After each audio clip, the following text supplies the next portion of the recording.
He pointed at me. Okay. Hello, everyone, and welcome to the New Year, New Name campaign brought to you by the Neighborhood Services Department. My name is Carmen Capizzuto. I'm the Director of Neighborhood Services. This is Mark Hamill to my left here. He's the Program Manager for the NICE program. In the audience, we have Mayor Orvek with us. Hello, Mayor. And Assistant City Manager Patricia Roebling. We'd like to welcome everybody that's viewing online on Live TV 20 right now, and also on Facebook Live as well. We've used the Facebook Live platform before for public information meetings and reached thousands of people, so we know it's difficult to get here. So those of you that got here today, thank you so much. And those of you that are online, thank you as well, and we appreciate you being with us tonight. Neighborhood Services Department, really quickly, was established in summer of 2016 due to the City Council's commitment and focus on vibrant neighborhoods. And so this program, this NICE program that we're going to talk about tonight, shows you just truly what that commitment is going to be and what that's going to mean for you as residents. The Neighborhood Services Department, we're a 7-day-a-week operation. We oversee proactive code compliance services, housing and grant services.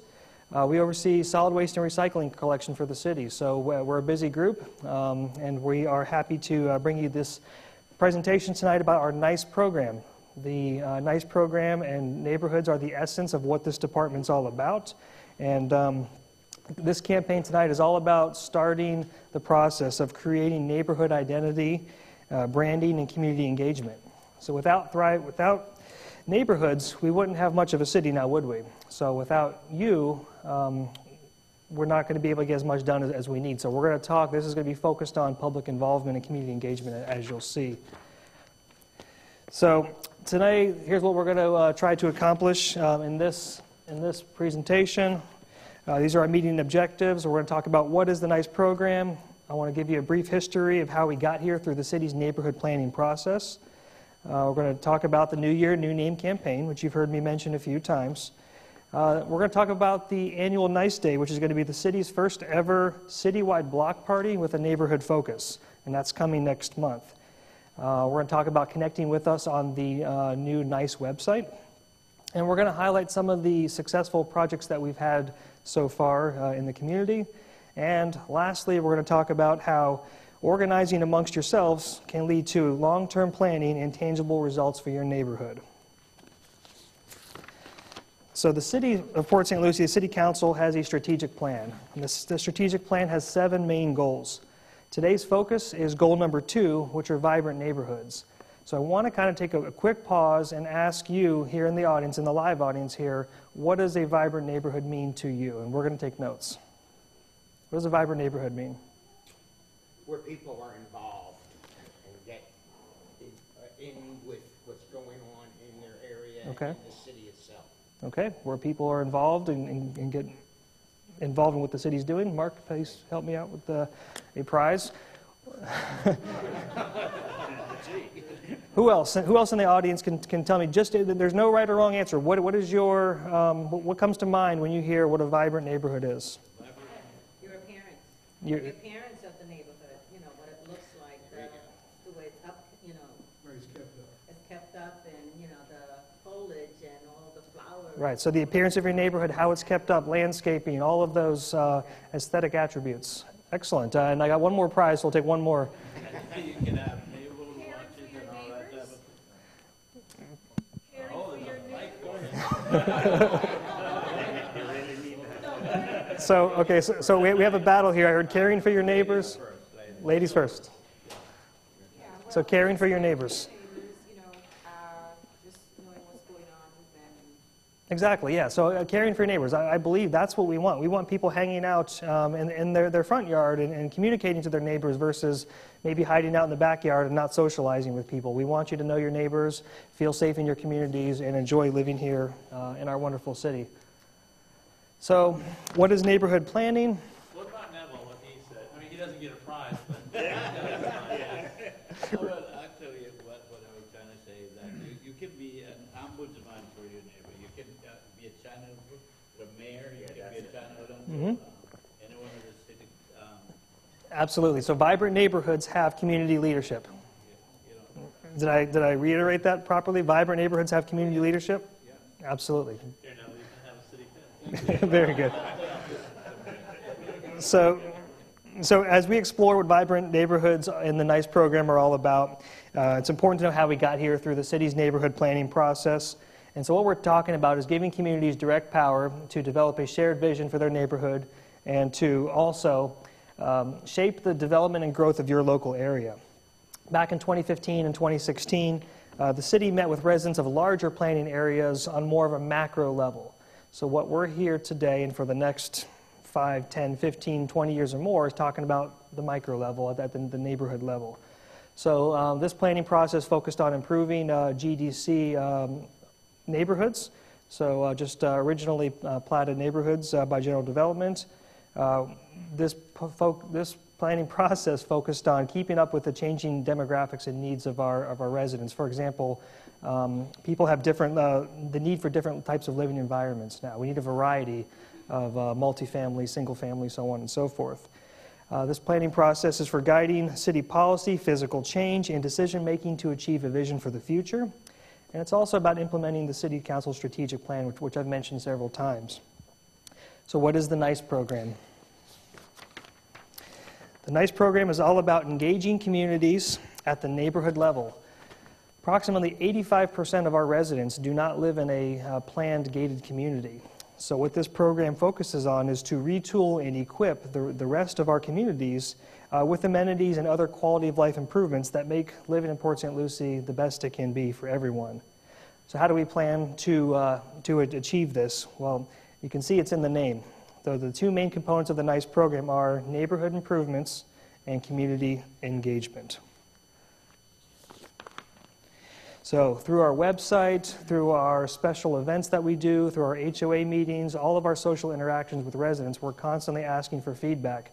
We're asking for how do you feel about projects, and then how can we work together on prioritizing what's important for your neighborhood. So that's where the community engagement part comes in. And while we're talking to residents about community engagement and getting involved, we're encouraging them to recycle, because that's one of the most important things about this program is how it's funded. It's funded by our recycling revenue. So I'll say it again, but if you see somebody not recycling, let them know they're literally throwing money away that could be otherwise put into neighborhood improvements. So this is a map of how the cities, well, this is a couple versions later of the map, how the city's planning consultants developed sub-areas. And step one is to name the sub-areas, and that's essentially what we're doing here tonight. We have some known areas in the community, such as St. Lucie West, Torino, Sandpiper Bay, but the majority of us who don't live in one of those areas commonly refer to where we live referencing a major intersection or some of the main roads. Section 35. Or Section 35. I always felt like I lived in the sci-fi. Yes. Yeah. Yeah. I was quoted in a recent press release saying nobody wants to live in Section 31, I think. So that's right on cue. So after tonight's presentation, we're going to direct everyone to the NICE website, which we'll see in a few minutes, and we're going to ask you to vote for your preferred name for your neighborhood. And polls will be open through January 31st, giving you plenty of time to talk to your friends and your neighbors, come up with what it is that you guys want, and then we're going to have a big kickoff event to announce, to reveal what these names are. And here it is. So save the date, February 17th. This is the first NICE Day citywide block party that I mentioned. We have 17 of our communities that we're going to go through this naming process, and we want everyone to come out to be a part of the big reveal. And you see here it's 11 a.m. to 2 p.m. right here at City Hall. And so come out, meet your city council, meet your city staff, enjoy food, a raffle, music, and different activities for children, and just learn more about the city and how you can get involved. So now we'll take a look at our brand new fantastic website.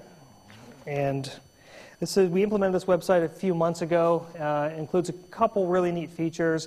Every neighborhood, now some of these are temporary names on here because that's what we're doing here tonight.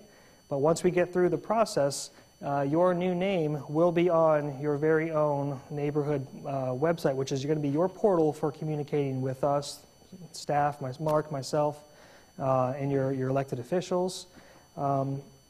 And so we also have an interactive map on this website. So we brought down with us some paving schedules. If you want to know when roads are going to be paved, you want to know when sidewalks are going to go in, maybe you just want to know your trash pickup schedules.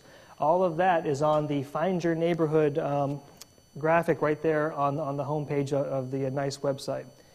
And yes, I'll take a question. The name that's picked, is that just going to be on paper? Is it going to be a sign over there, announcing? The question is the name pick just going to be on paper, or is it going to be part of signage? And yes, I'm going to get to that in the presentation very soon. What, Whitney? We have a question from Facebook Live from Joyce Clark, who is asking where her nice neighborhood is. She lives off of Natima, off Savage.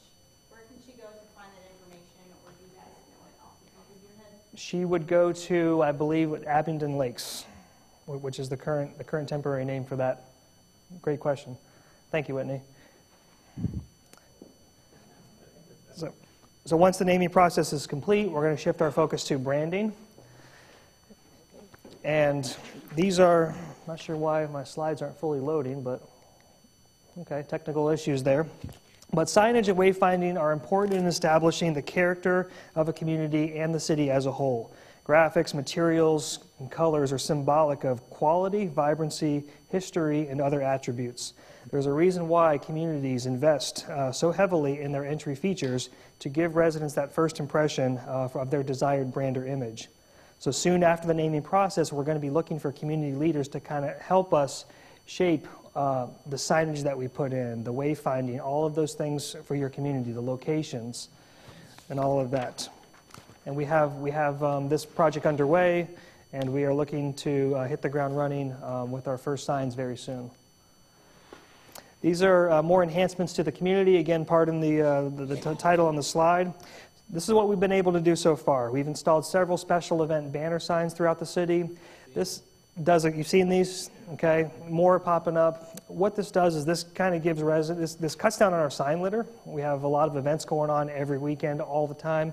This gives residents a place where they know that they can find out what's going on in the city in permanent locations, rather than the stick-in signs that so many of us don't really want to see all over our streets. Yes. So second picture is, again, the City's Council's vision of introducing public art into unexpected places. And these are images of nature that you see throughout our city on our traffic utility cabinets. We're even entering into partnerships with Florida Power and Light to do some of their larger transformer boxes. And the limits on this are endless as to what we can do with art. We are engaging artists in phase 2. So we have over 500 submissions from local artists, and those images are going through the city's art advisory committee, and then those will be coming to City Council for approval. So you'll see more of these wrapped, and our goal is to have all of these wrapped by the end of this fiscal year. So our biggest project by far is the 13-acre neighborhood park, which is tremendously going to help the southwest area of the city, which is underserved by parks. This is the future, this is the groundbreaking in December of the Woodland Trails neighborhood park, which will also become the city's second dog park. So Woodland Trails was a community we recently named. Does anyone know where Woodland Trails is? Okay, so this is the point of the naming process, is we're going to know when all these communities are named where Woodland Trails is, where Canal Point is, where Oak Hammock is, and so on and so forth. But this would be off of Kalmar Avenue near Becker Road and Savona, or Becker and Hallmark. But we broke ground in December. Residents are amazed to learn that this park is being paid for completely by recycling revenue. And the park is on schedule to be completed in May. What are some of the things that the park will have? Question from the audience, or what are some of the things the park will have? I mentioned it'll have a dog park. If I can give you an example of another neighborhood park, maybe Oak Hammock Park comes to mind. There's typically a small playground feature, no lights for league play, but there will be like a light in the parking lot for security reasons, restroom, pavilion. What else is in that? Exercise stations, thank you. Open space, open field for playing. So. And the playground will have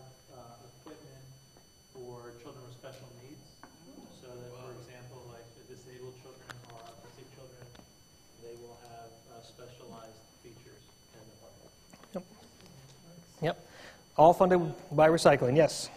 Does it have anything to do with these exercise things that I've seen on the... Hey, you guys are ahead of me. So yes, the yes, okay. So these are some other projects that we've recently implemented, kind of some under the radar projects. But yes, the bottom left picture shows fitness stations at Jessica Clinton Park. These are highly popular. I drive by the one on Crosstown constantly and always see somebody there using them. So this is a feature that's coming to the new park that we're building. We've installed street trees in certain locations, and we want to do that citywide. Can I go back to Woodland Trails? Sure. So we almost got everything. It also has a nature trail through the preserved wilderness, you know, the woods there. We mentioned the dog park, the natural buffer, the open space play area Patricia got, parking pavilion with picnic tables, the playground we mentioned, and Neville's outdoor fitness equipment, restrooms, and very important, sidewalk connection to Becker Road, so that you can tap into the sidewalk. Excellent. And have access. Excellent. So yeah, so if you want information on that project, go to the Woodland Trails website. We have an issue with the online community hearing the questions from the audience, so if we could use the handheld microphone or repeat the question. Okay. Okay, very good. So yes, if you want information on that project, go to the Woodland Trails website, and we will be updating that as the project moves along. So bike racks, benches, recycling receptacles, pet waste stations, landscaping, all of those things that make a community nicer, that's what we are all about. We are setting some of this recycling money aside so that when we meet with groups of people, we're calling them STAR projects, and the STAR projects are the short-term assessment requests. So what we don't want to do is come meet with you and not be implementing the projects that are helpful to you. So each community will have a certain amount of money and for their STAR requests. Can I ask one question? With the mic, yes, we have a question from the audience, the live audience here. Going forward, every community is going to have a park. The question is, okay, well, I don't have to repeat the question because it was on the microphone, but is every community going to have a park? This Parks and Rec Department is developing a master park plan, and that's underway, and they're going to look at what areas of the city are underserved. This one here, this Woodland Trails Park, was designated in 2002 as a park site, but due to certain economic conditions or whatever, you know, we went through during those times, we were not able to do the park. So this will be the first park we've built since 2005, I believe, Canal Point. Mayor's going to chime in with some additional. I can make certain statements that Carmen can't, and what I'd say is that's why it's so important for you to define what a vibrant neighborhood is, because maybe on citizen input, the council is going to determine and make a policy decision that a vibrant neighborhood does have a park, and in fact, you'll probably see from me a challenge to the council and our whole team that a vibrant neighborhood is one that has a park within a 10-minute walk from any house in Port St. Lucie. So one of the goals that I would like us aspire to is to make that a reality. But it takes a real commitment because obviously that takes money and time. It takes a village, and obviously anything that I would put out there as an aspiration is only as good as if you want to support it. So I'm here for you. That's an idea. It's something that other communities are working on. It's the 10-minute challenge. So you have a couple of national organizations that are promoting that. Other cities have signed on, and I hope the city of PSL will too. Okay, great. Any other questions from the live audience so far? I know we have we have a little more than 20 people watching right now live on Facebook, and people can watch that recorded after the fact. But great questions. So please continue using your green recycling card. I can't stress it enough. Volume has increased by 50% since we implemented the program back in 2014. The revenues have increased from about $350,000 a year to over $1 million annually. So again, if you notice that someone's not using that cart, or someone in your household is not recycling, let them know they are throwing good money away. So again, save the date for the annual Nice Day block party. This is February 17th, which is right around Valentine's Day, so we're going to have a theme for this event called Fall in Love with Your New Name. So we hope everyone comes out and celebrates Valentine's Day in a good fun way. So don't miss it. Be a part of it. If you have children, bring them out, make them a part of it. We're going to incorporate something for everybody at this event.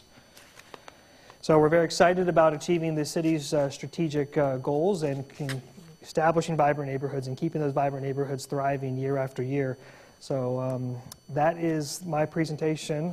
Thank you for the opportunity to present to you. Thank you for coming here. Thank you for those that are online. And just would like to take any final questions and also encourage everyone to vote. Voting, again, as a reminder, is open now. You can vote on your smartphone. The city's website is mobile platform friendly, so you can vote on your tablet, smartphone. But find out what that preferred name is for your neighborhood, vote for it, and then come to our event to see the reveal of what that's going to be. So any final questions from the audience? Would Port St. Lucie ever have a recycle day where you can bring your recyclables and, you know, like if you have paper or that sort of thing?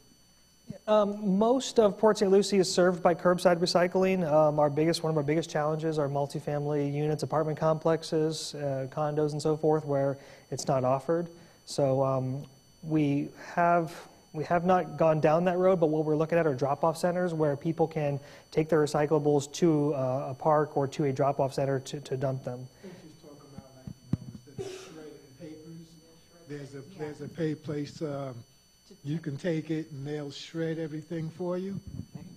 They'll shred everything for you. So the question is about a shred-a-thon, about security. Okay. Identity theft, that was the word that escaped me. So the police department does those events. I'm not sure if anyone knows about the shred-a-thon. Mayor Warbeck's going to chime in. So we had one this year, and it was actually oversubscribed. There was more demand than we had shred time. So I believe that the police department is working on it, and I'll let staff follow up on that through the city manager's office. But it is something that we work on. We also, in addition to have the recycling drop-offs that Carmen mentioned, we do have hazardous waste day. What do we call that day, Carmen? Household hazardous waste. Yes. And do we have it twice a year or once a year? Have it twice. It's back. Okay, because I was going to say I advocate twice. Previously we've had it once, but I think we have demand for twice. Okay. Yes, a couple more. Okay, hang on, Whitney. There's one online. Marco is asking, what about a sidewalk budget for making our neighborhoods vibrant so we can walk the parks? Okay, so the question is, what about a sidewalk budget so that we can make our neighborhoods vibrant and be able to walk to parks safely? I would encourage everyone to go online to the NICE website, go to the interactive portion of that website, and you can see the 10-year sidewalk master plan.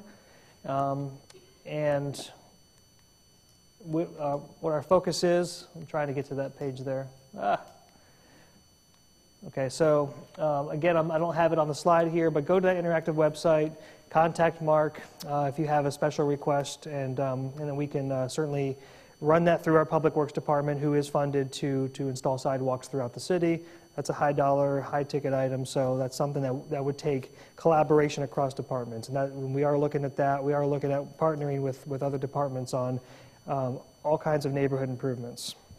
But the city does have a sidewalk master plan? The city does have a sidewalk master plan, Marco. It was just adopted this year. It's one of the 7, it's part of the 7 strategic goals that Carmen's already referenced. It's a big part of our strategic plan. Council is very much dedicated to doing the basics very well, and we believe you have to have a strong foundation, and that foundation includes a sidewalk system that connects all of our arterials and major collectors to parks in schools, all schools within a 2-mile radius. In fact, it's one of our highest priorities, and also repaving. So this year, staff responded to the City Council's policy direction, hey, let's have a master plan and be able to communicate exactly how we're going to go about repaving and building sidewalks in the city.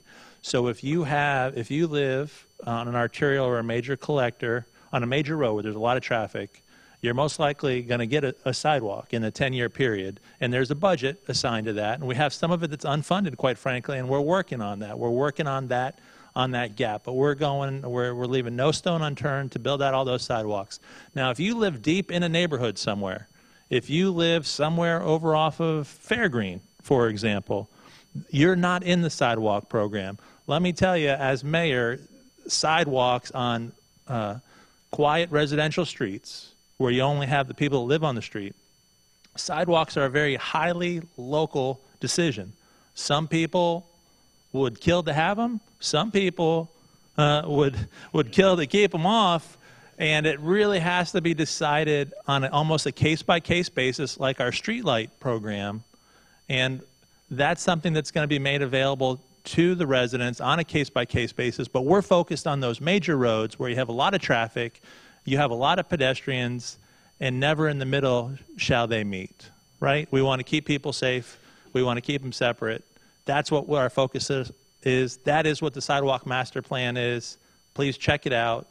And that's why when we have funding conversations and budgets and you hear the county proposing a local option sales tax, those are the kinds of just things that we need you to think about. How important are sidewalks to you?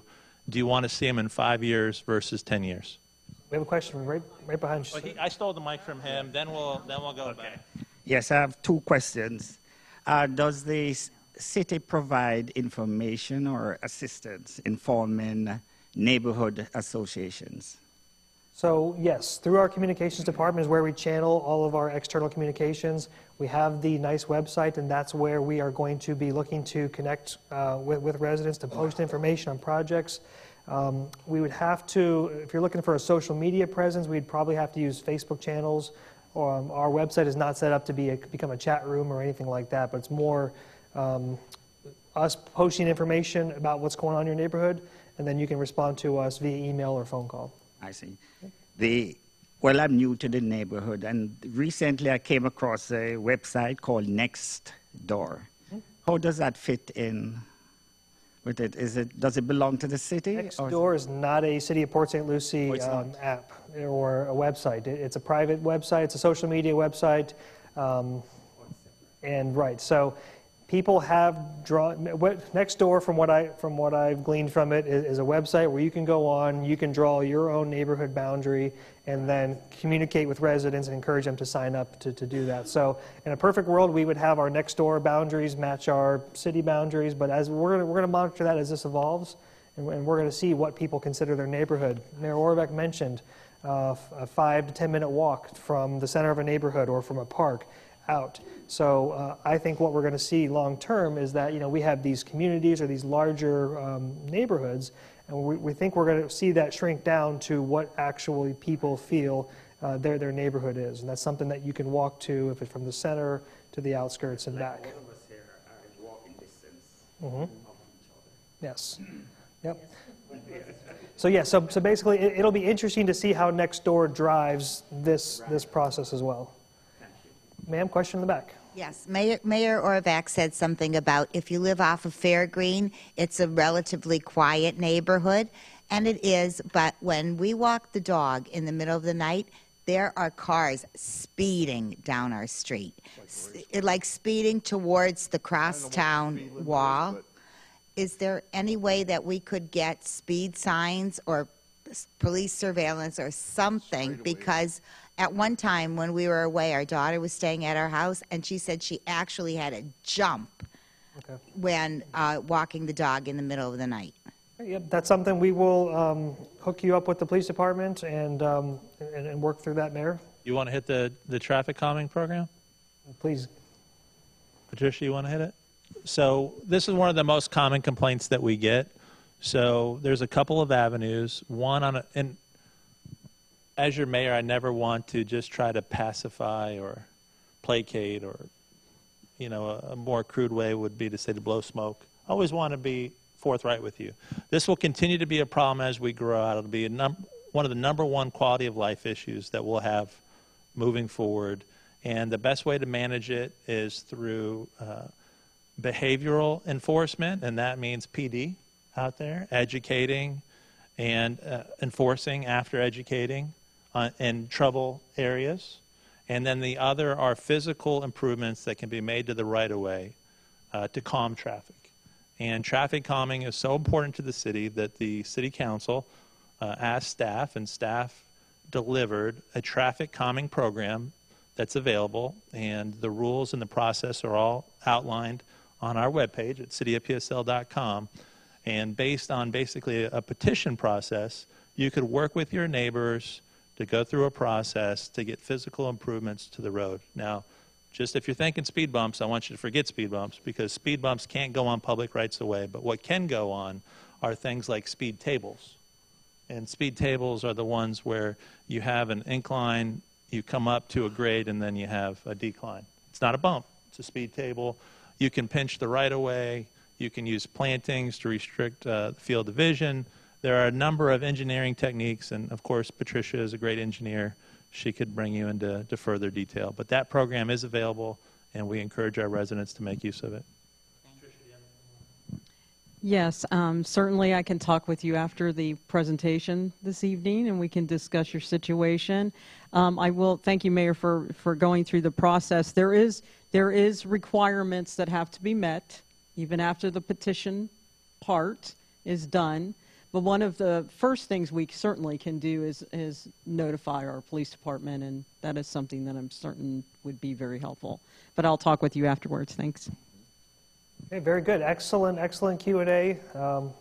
Thank you, Mayor and Patricia, for the helpful responses. Do I have any more questions? It looks like we have one more so far.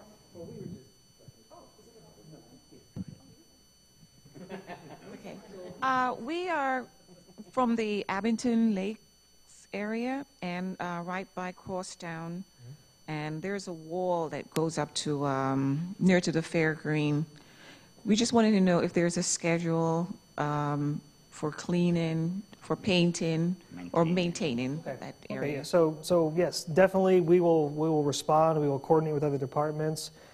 We do have an online audience, so rather than to get into individualized issues, we can, if there's no like macro level comments, we can talk about this right after the meeting. Stay as long as you'd like, and we can certainly work through some of those specific neighborhood issues. Thank you. Any comments on the program, the presentation, next steps? Okay, so I guess that will conclude the presentation. Thank you, Mayor Oravec, for being here tonight, Patricia, and all of you that came out, all of you that are watching online. You have computers set up in the back of the, and what is their purpose?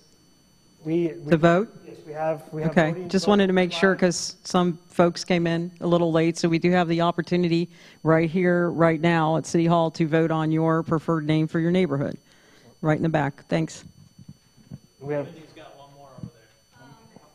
Candid Folks is asking about shelters for bus stops for the kids. Okay, that. You want me to take this a political hot potato? You want me to take this? I would love for you to take it, sir. It's funny because this group, Les Mark, had a conversation at, 2 o'clock today about, 1:30 or Can you so? restate the question, though? Would you mind? So the question was about having bus shelters for kids. So I want you to know that there are two different types of bus shelters in Port St. Lucie. You have the ones associated with transit and our transit program, and then you also have bus stops administered, planned, operated by St. Lucie Public Schools. And so I think this question about the kids, I mean, it could apply both ways. We have historically worked with St. Lucie Public Schools. Patricia was instrumental.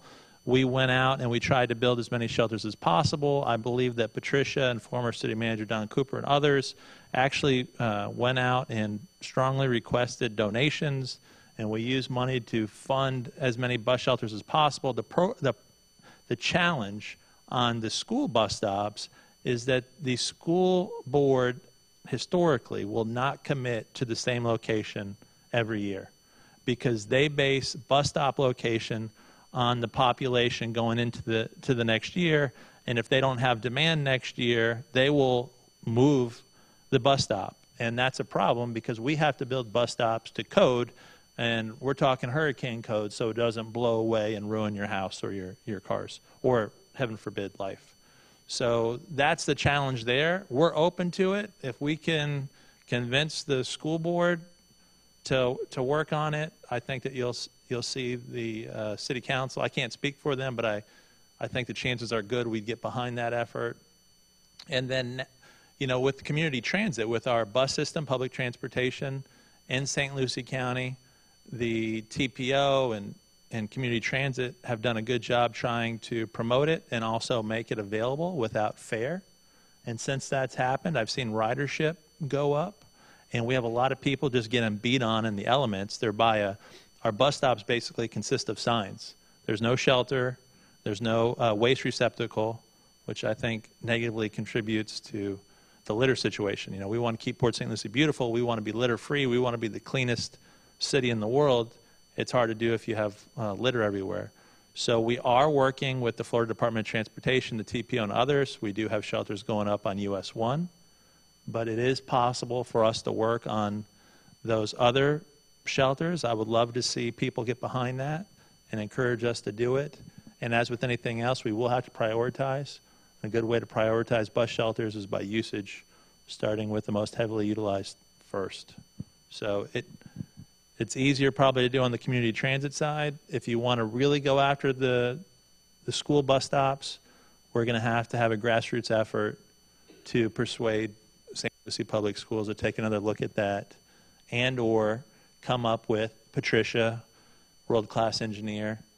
She's not a structural engineer, though. She's a civil engineer. A semi-movable, semi-transportable bus shelter. And just to mention, thank you, Mayor, we do also have a co-op with St. Lucie County who is going to be constructing bus shelters throughout our city in various locations. And we should probably post that on our website, so we should get that information up too. But another serious and critical part too is a little bit about education for these bus stops, because when we did put them in, they were vandalized very frequently. And that's a concern because, you know, they get busted up, that, you know, I don't know who's doing it, it's done in the middle of the night, and of course then that doesn't make it safe for any other child to use the facility. So there's a lot of challenges, but I think that we can look further into those areas and talk with the school board. We have a good relationship with the school board. We meet quarterly with them. This could be one of the topics we can talk about the next time we meet. But I did want to bring up that St. Lucie County does have some more shelters going in throughout our community. That probably credited FDOT with some of what St. Lucie County is doing. Mm-hmm. And we're brainstorming as we're discussing here. And what I would say is that if a particular bus stop is of critical importance to a neighborhood, that's what this NICE program is for, right? This is your opportunity to identify needs in your community, formulate solutions, and then work hard, work smart, work together until we implement them. So that's a perfect example of how NICE can work for you. Carmen, I just want to bring up one other thing, and I know you hit on it a little bit, and that is I would like to engage all of the communities, the neighborhood communities, to start thinking about the persons that would represent your community. And Carmen, what is the term for it's the civic association, and I know one of you gentlemen mentioned it earlier. It's very, very important. See, so now we have a lot of you here from the Fairgreen area, or Section 35. I'm going to go back to the old days. I know you love that name. So, you know, and it's important because look at you here tonight. You know, this is great discussion, and so you may want to start thinking about, do I want to volunteer for that? I think it's important to tell our audience that's watching online as well, start thinking about, do I want to be part of that civic association? And we certainly can help to work with you to make that happen. But we need you to reach out to us to tell us who those persons are in your community. And that's very important. So start to think about that as you're picking your names and getting engaged. Sir, did you have something? I just want to say this. I'm not from the Fairgreen section, but what happened? I can have you help me out too. I've been here going 10 years now, and the area that I live is off of Gatton Avenue. But ever since I moved here, I've strived to see to it that my neighborhood is is different from everybody else. The first thing I did was go to the precinct when it was off of Russell, and I asked, how many pedophiles do you have here? How many rapists do you have here? They said, where are you from? I said, I'm from New York. That's what I want to know. And then I went, and in my neighborhood, what I did, I get together people, and every year, on my block, my street, every member of the area, they have a dish, and we have a little get-together. We have a little block party. Everybody on my street knows each other. Not a cable dish. Not a cable dish. Yeah. But I've often left my house, drive to West Palm Beach, and somebody called and said, "Never, your garage door is open." I said, "Close it." You know. But we look out for each other. So we have like a little block association. And Peter knows about it too. You know, we invite other people and they come, but we're together on my block. That's what I know.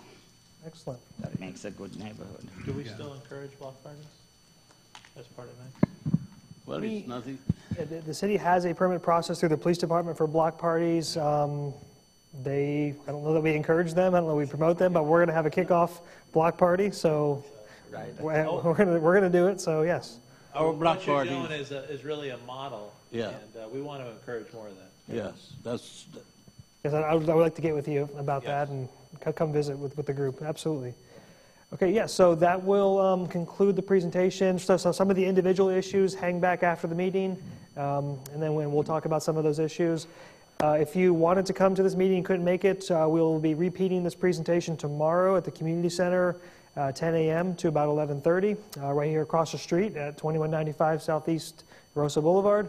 And then we will also be repeating the meeting again on the 22nd at the same time, 10 o'clock to 11:30.